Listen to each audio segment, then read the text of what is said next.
Hello, everyone, and welcome. I'm Lauren Speranza, the Director of the Transatlantic Defense and Security Program here at SIPA, and I'm honored to lead our discussion today on NATO's next strategic concept, building blocks for the future. At the Brussels summit last June, Allied leaders alongside NATO Secretary General Jens Stoltenberg officially commissioned a new strategic concept, which is the guiding document that outlines NATO's enduring purpose and nature and its fundamental security tasks. Now, the last strategic concept was developed in 2010, and of course, a lot has changed in the political and security environment since then, whether it's Russia's illegal annexation of Crimea, the rise of China, or developments in emerging tech. So this is a critical opportunity to update and chart a new shared agenda for NATO's future. It will help ensure the alliance is fit for purpose in today's and tomorrow's world and can continue to protect and serve its people. Now, much important groundwork for the strategic concept has already begun through the NATO 2030 process and the 2030 Reflection Group, co-led by SIPA's own Vice Chair, Wess Mitchell, who we'll hear more from in a moment. The Reflection Group report, the Young Leaders report, and the plethora of 2030 consultations with experts and practitioners across the alliance took on many issues at the heart of the debates about NATO's future.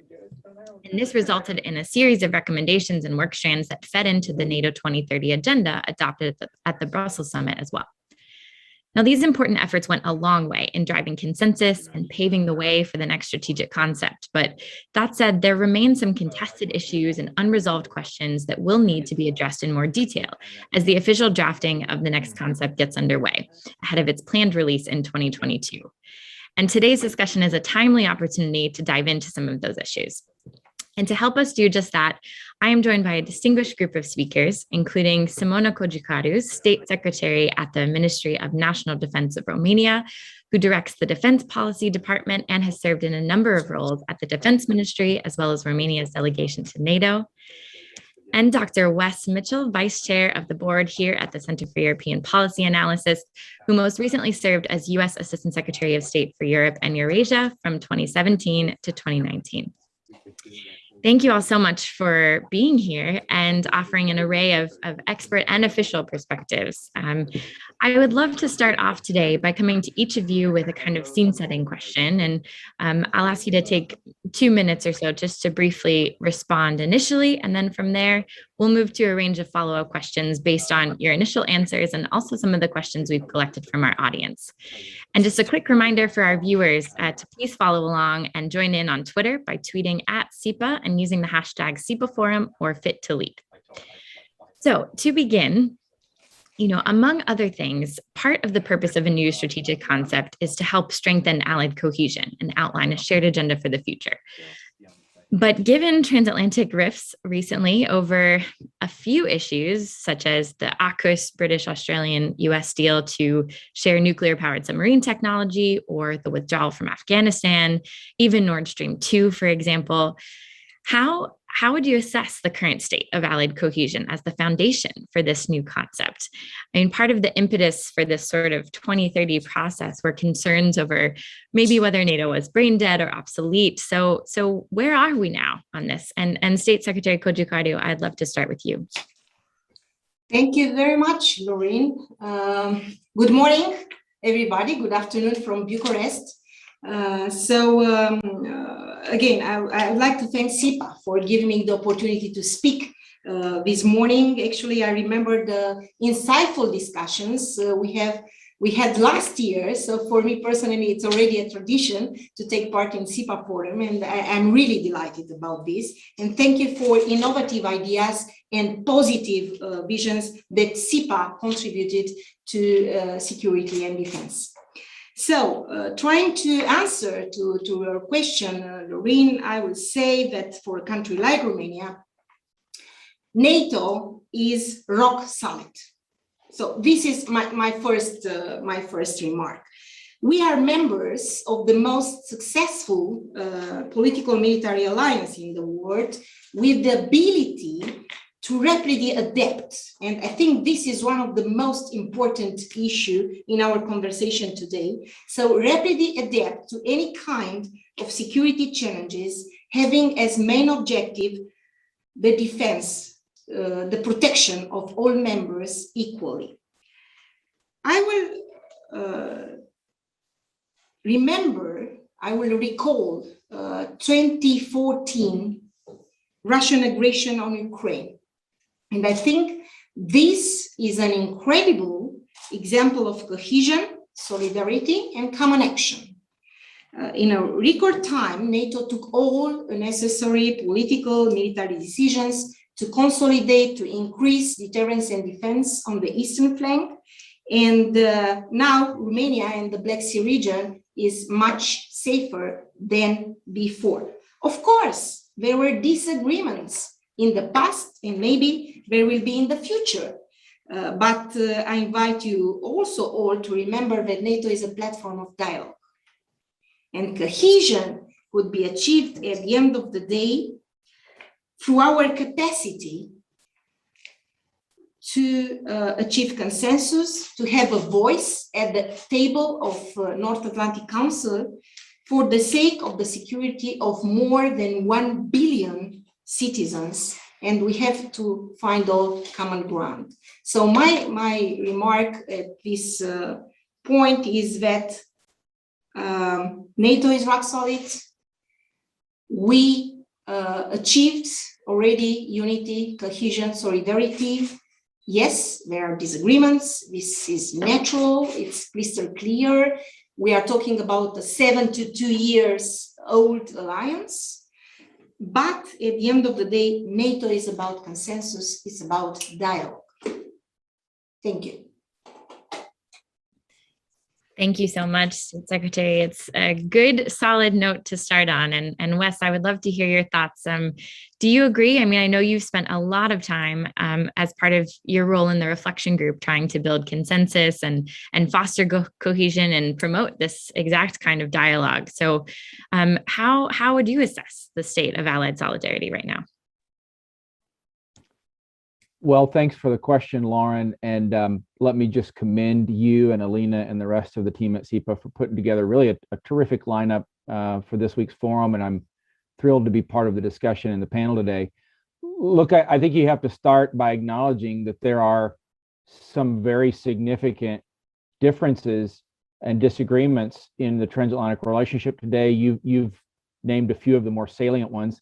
And I think you have to also acknowledge that they're not principally those disagreements are not principally the byproduct of the personality of person who's in the White House.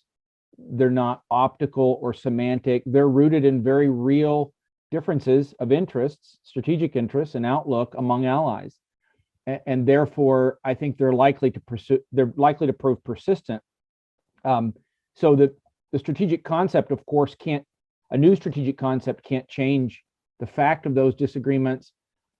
A strategic concept can't supply cohesion or substitute for shared interests if they don't exist or if they don't exist to an adequate extent. What a strategic concept can do, and I think it's very important and needed in NATO today, is describe a strategic picture or a strategic reality that allies do agree on, and then explain the methods by which allies will respond to that reality when their greatest interests are at stake, their primary and foremost interests are at stake. And those are the interests of survival, which is, of course, what NATO was created to defend. So you can think of a strategic concept as an instrument to address the what and the how, but not so much the why. And I think the big change that's taken place in NATO's strategic environment in the decade plus since we last had a strategic concept update is, of course, the threat from large state actors. And that's, of course, Russia and China. That large state actors that have the ability to defeat or subjugate individual allies in the Western alliance. The old strategic concept did not anticipate the seriousness of those challenges, and I think was therefore able to focus our attention mainly on out-of-area issues like Afghanistan. So mission number one for the strategic concept is to refocus on the NATO home area. You can think of it as strategic consolidation, the same way that businesses sometimes have to return to the basics if they've strayed from their competitive advantage. I think the single greatest threat to NATO, to answer the question in the poll that you alluded to a moment ago, is what the reflection group calls strategic simultaneity or simply two-front war.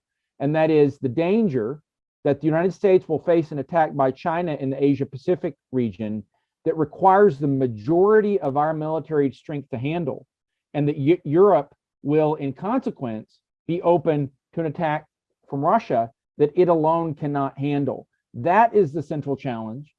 And I think it's sufficient to say we all have a primary interest, a foremost interest, we and our European allies, in avoiding that scenario. And I think that higher interest trumps whatever disagreements du jour may be in the headlines, and that should be avoiding that scenario and preparing for a more secure future should be the focus of the deliberations over the new strategic concept. Thanks so much, Wes. That's very helpful and important to remember, I think, as you said, what a strategic concept can and cannot do, and that it's not a catch-all solution for all the challenges the alliance is facing these days. And I want to come back to your point about strategic simultaneity in a moment, but one thing I think is important to touch on when there are these divergent interests, a lot of the things that we fall back on and resort back to are our shared values, which of course bind us and are the foundation upon which the alliance was built. And, there are challenges to those values, very real ones today, both externally from Russia and China, as you've mentioned, Wes, but also internally. And I would be curious, of course, there's been a debate over how we can strengthen these values. And, do you think the next strategic concept will have a strong political commitment to renew these values? And maybe a trickier question is, it's one thing, of course, to talk about the values, but how do we actually go about encouraging greater adherence to them throughout the alliance? And State Secretary Cojocaru, maybe you could start. Thank you very much. And I'd like also to thank Dr. Mitchell for his insights. So very, very helpful indeed. And yes, we are talking about shared values and fundamental principles. And I think these are unchanged comparing with the last version, if you like. And I will add also that we help to see more adaptation of the alliance through the new strategic concepts. So we have the fundamentals, which are unchanged, and we have the adaptation to an extremely dynamic global environment in a fast changing times, if you like, of the alliance. And I would like to add that we hope to see the right strategic profile of the alliance next year in Madrid by adopting the strategic concept. Values, unity, solidarity, cohesion. The centrality of the transatlantic bond and the commitment of the allies to NATO as the cornerstone of the Euro-Atlantic security must be unequivocally and powerfully reaffirmed. And this goes hand in hand with what I said earlier: unity, solidarity, cohesion. Cohesion is a term very dear to a country like Romania, since we are, such a vocal supporter of achieving cohesion, not only throughout the eastern flank, but in the alliance, generally speaking. Moreover, we think that it's about a matter of recertifying our commitments, adding value, reconfirming our determination, if you like, to continue and to consolidate with the most powerful alliance in the history. Of course, I think it's important to look to the future. I'm telling all the time that 30 allies are looking towards NATO 2030. So it's important to look forward and to be, visionary, if you like, in what we are going to adopt, implement, and to forecast, if you like, for our alliance. Thank you, Lauren. Thank you so much. Well, Wes, if we do see that kind of political recommitment to these shared values like democracy and rule of law and freedom. Does that carry sufficient weight if we're not actually sticking to those values within our own member states? And is there anything more we can do about that? And is that NATO's role, or is this really up to individual member states? So how do you think the strategic concept should approach this issue? Well, thanks for that question, Lauren. It's a very important one. And I think the short answer is yes, we will see in the strategic concept a restatement of sorts of the fundamentals of the importance of democracy specifically to NATO as a democratic and Western alliance.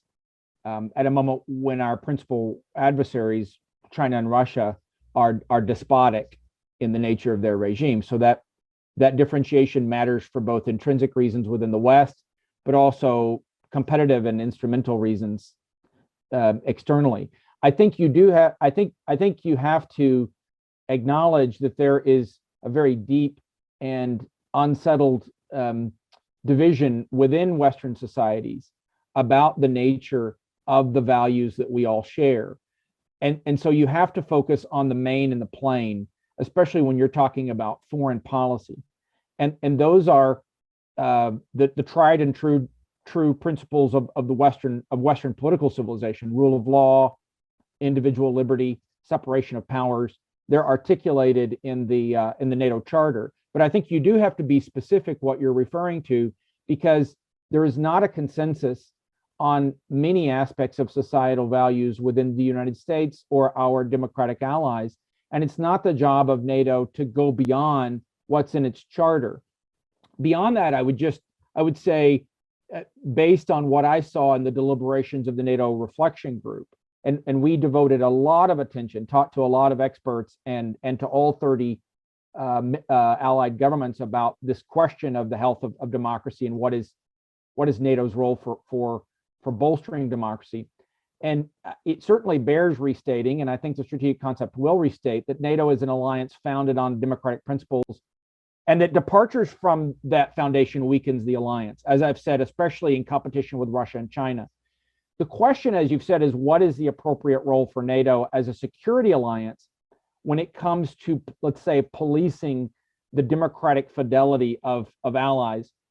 NATO is a defensive alliance. It was built on a treaty, so it's an intergovernmental organization. It's not a supranational organization like the European Union, for example, and it requires the consensus of all of its members as sovereign polities. Historically, if you go back, successive secretaries general, all the way back to the 50s, have steered away from attempting to influence domestic institutions or developments of members. You see this in NATO's interactions with Portugal, Spain, and Greece from a fairly early point after they entered the alliance. You see it in many decades of interactions with Turkey through various military coups and other things. You can use suasion. You can, on occasion, use discrete pressure, so subgroups of allies can bring pressure to bear. But successive secretaries general have stopped short of putting democracy compliance function onto NATO's docket. And there's a reason for that. I think it's a twofold reason. The first is internal, and it's simply that allies won't support it. Again, this is a treaty organization that requires consensus.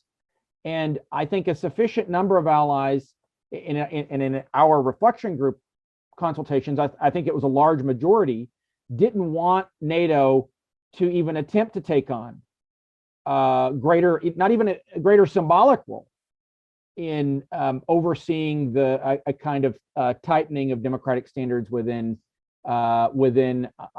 individual allies. That being the remit of the elected governments in question. But the other is external, and it is that NATO, as a defense alliance, the credibility of deterrence rests on having crystal clarity about the willingness to defend all members, full stop. So the minute you qualify the status of members on any basis, including democratic credentials, you're inserting an element of uncertainty on the willingness to defend those allies. And I think that signal undermines deterrence. So I would say the ultimate goal has to be to strengthen the political cohesion of NATO for an era of great power competition. the quickest way to weaken that cohesion would be finger pointing or attempting to discipline or reject members. But the right role for NATO is to focus on the intersection of democracy with security threats, which is the core function. And I think there's ample work to be done there. Our report spelled out some areas, including the creation of a NATO Center of Excellence for Democratic Resilience. I was disappointed to see that idea not taken up in the June communique of the leaders meeting. But again, I think that's a reflection of the fact that it's a consensus organization and you have to have political consent and will from all 30 members, and you don't have that. Thanks, Wes. That's really helpful to think through how can we actually tackle this issue and do it in a way that doesn't undermine the very cohesion that we're trying to promote. So we'll see. Maybe some language on democratic resilience in the strategic concept. I know that's something that's supported here largely on Capitol Hill in Congress here in Washington, D.C. So we'll be following that closely. But I wanted to come back to sort of the issue du jour, which you framed as the strategic simultaneity challenge, and how do we balance these large states, namely Russia and China, as major competitors, adversaries to the alliance. Now, Russia, of course, has always sort of been part of NATO's issue set, and China has more recently come onto the scene. And I know allies have very carefully chosen their words, thinking about the relationship with China, and maybe not so clearly in the threat bucket yet, but thinking about some of the challenges that are posed by China's rise. And I think it will be interesting to see how the strategic concept can strike an appropriate balance between these two issues. And State Secretary Cojocaru, I know in your part of the world where Romania sits, of course, the Russia challenge is so stark. And it would be interesting to hear your thoughts on, what new things would you like to see done on Russia, perhaps in the strategic concept, and how do you see the role for NATO on China? Thank you, Lauren. Yes, in our part of the world, as you said, we are very close to the Black Sea. And yet it's hard to be here, a region where the regional balance of power could tilt further in Russia's direction, because it is going to remain unpredictable and assertive. It is translating military power in regional influence, and it's amplifying the efforts to regain the global status. And due to these reasons and many, many others, the Black Sea is one of the areas in which shifting power balance plays out. Moreover, as I said, we see important military changes and geopolitical disruption. We are not anymore in the romantic period in the relation with Russia, comparing, let's say, with the period up to the 2010 version of the strategic concept. So I will say that the Black Sea is of strategic importance for the European Euro-Atlantic security. And why I'm telling you this, because it's in a direct link with what is happening in and around Black Sea and how we approach as an alliance Russia. So we think that the most direct contribution to security in the Black Sea region remains a strong deterrence and defense posture. And this should be reflected in the strategic concept.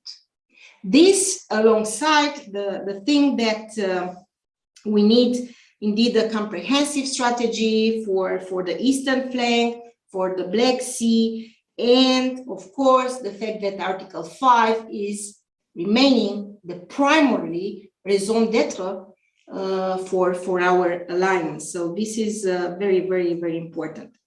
Moreover, it's clear that a country like Romania would like very much to have reflected in the strategic concept these changes, like Russia, more recently, as you said, China. Very, very important to focus on this. NATO summits, including the Brussels summit this June, were, if you like, breaths of fresh air in relation with the Black Sea, with the evolutions of security in this part of the world, in Eastern Europe. And we are very much eager to view this reflected on the fundamental document of the alliance, because it's very, very important.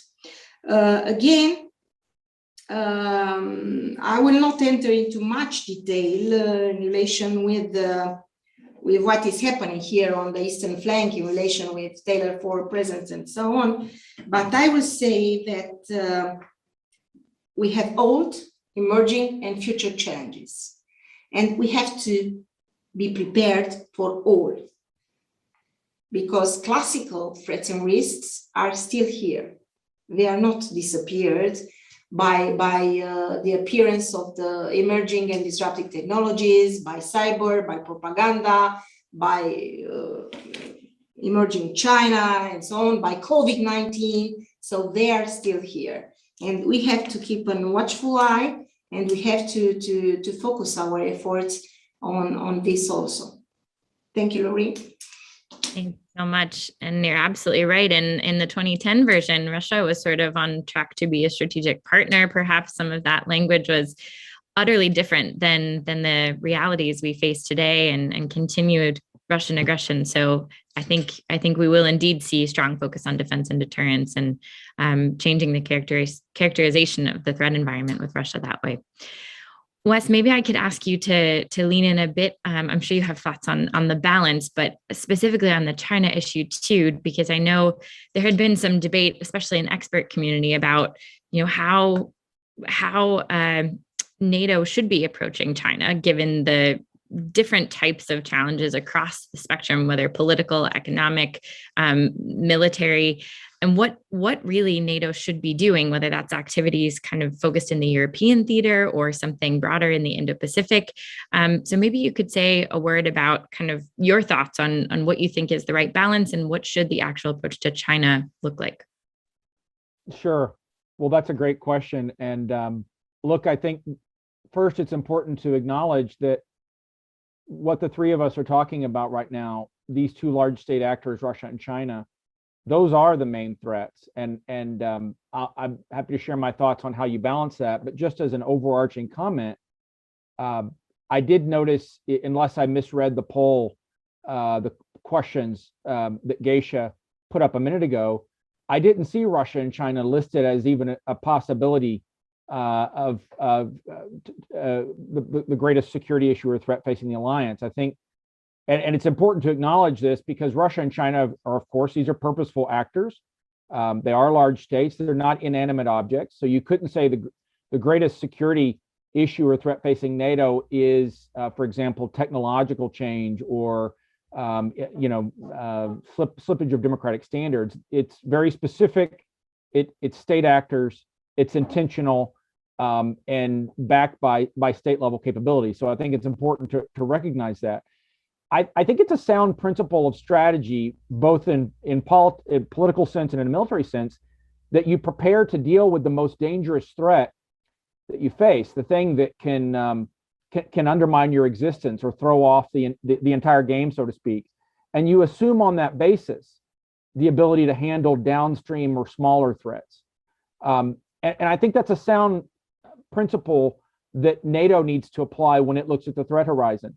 I'm always leery when I hear 360, the 360-degree threat perspective. Sounds an awful lot like to me, like a kind of dilution or spreading focus around. If you prioritize everything, you prioritize nothing. Yes, we have to have the ability, and I think we do under the core task of crisis management, to be prepared for all kinds of contingencies. But climate change, just to pick one example from the list of things that I think are the shinier objects in the political viewfinder today, is not a threat to NATO on par with Russia or China. So I think State Secretary Cojocaru has it right when she says the viability of Article 5 is the key thing. Everything else is secondary. And in terms of threats, task one has always been and remains the defense of the Euro-Atlantic area vis-a-vis that power closest to us that's the most threatening, and that is Russia. But specifically, I think task one is a convincing defense vis-a-vis Russia using primarily European conventional means. If NATO achieves the ability to do that, it's doing the thing most within its power to help the US focus on a threat from China as well. So in other words, strategic simultaneity, addressing that is not primarily, in my view, about NATO taking on a role or European NATO taking on a role in the South China Sea. It's about NATO having a greater indigenous capability to handle the big threat in its own neighborhood, Russia, yes, with European enablers, with US enablers and support, but expecting reasonably for those to be less and less in evidence in coming years if the United States executes the national defense strategy as we appear to be doing. So the thing that NATO can do best to help most with strategic simultaneity is getting the Russia challenge right using primarily European capabilities. Collective defense, I think, what that points towards is that of the existing three core tasks of NATO, collective defense is by far the most important for the new strategic concept to reinforce, because unless Europe can be brought to a state of greater defensibility by its own arms, then it's not clear Europe can be defended at all by the United States in a major crisis, given the fact of China. That's a very harsh reality to reflect upon, but I don't think we do ourselves any service by ignoring that reality. I think beyond that, to answer your second question, the new strategic concept needs to describe a politically achievable fourth task that is dedicated specifically to the question of China. There are, in my view, a wide range of areas where NATO has an obvious role on China that is underdeveloped. I would start with mechanisms of political consultation, similar to what we did on China during the Cold War with the COCOM structure, to ensure secure communications within the alliance, without which I'm not sure we could even defend against Russia, and a more fully developed program of consultation with partners in the Asia Pacific. All of that is to the good and I think overdue. So my advice would be NATO carve out, that it keep the three existing core tasks, but it carve out and make a new fourth core task, something like countering instability or something along those lines. But I think what failure looks like would be for NATO to dodge this issue or define the new agenda around items that are easier to get consensus on, but that are ultimately distractions from what NATO's main reason for existence is. Thanks, Wes. That's a great point, and actually something I wanted to get your thoughts on is this: are the current core tasks sufficient, or do we need to adapt those? And so great to get your thoughts on that. State Secretary Cojocaru, maybe you could also answer that question, but from the lens of what you were talking about with some of the future challenges. And I'm thinking about things, of course, like emerging and disruptive technologies, but also some of the kind of hybrid threats that you mentioned that Russia is clearly orchestrating in the region, but also beyond. And, specifically the ones that fall in the gray space, perhaps below Article 5, but maybe could possibly trigger Article 5. Do you think NATO has enough at its disposal now and enough mandate with its current core tasks that it can tackle these kinds of new challenges? Or do you think the strategic concept needs to address that in a different way, either through a new core task or something else? Thank you very much, Lauren.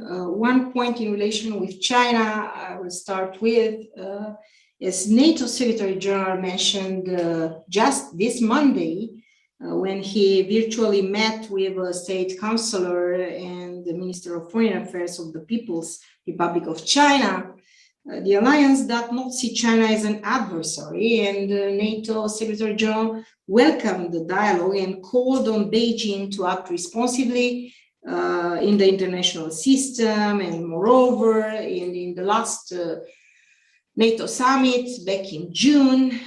We expressed concerns over China's lack of transparency on military modernization and so on. So NATO is very much focused on China, and most probably the strategic concept will devote focus and attention on this issue also.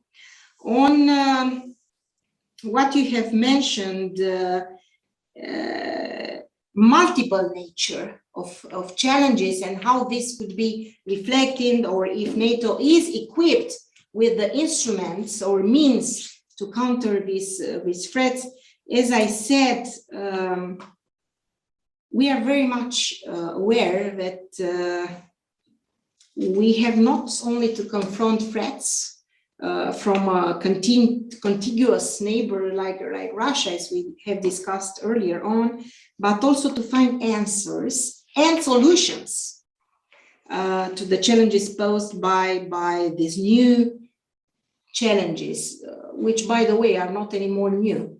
I mean, some of them are, older right now, and we have to deal on a daily basis, really on a daily basis, with hybrid threats, cyber attacks, manage migration, and also approach the impact of climate change on security, as Dr. Mitchell said also. And I think, put simply, I will restate what I have already said earlier. We need an adapted alliance, reinforced, fitted, and capable for this security task of this century. We have the priorities listed by the NATO Secretary General Stoltenberg in the reflection process, the 9 priorities, and indeed the alliance is, elevating, or how can I put, diversifying, the focus from international law, democracies, climate change, other things. But again, back to square one, collective defense is the main task and should remain unchanged on NATO agenda. This is quite fundamental. Yes, also NATO has to devote more on artificial intelligence. There is a strategy that NATO is, now constructing, even more consolidating, if you like, a very important topic. Technology, actually, the time we had in relation with technology is not on our part.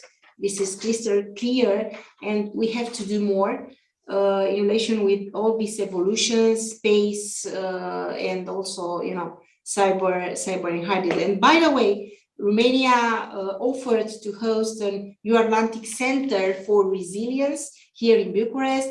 It has been inaugurated by the Deputy Secretary General back in June, and we expect to achieve a lot of progress. We are still in the making, in the initial operational capability. This will be open to allies, partners alike, NATO, EU, because I think at the end of the day, resilience is including all of this. We have to be prepared, and we have to be prepared at home first, and then to be prepared in the alliance.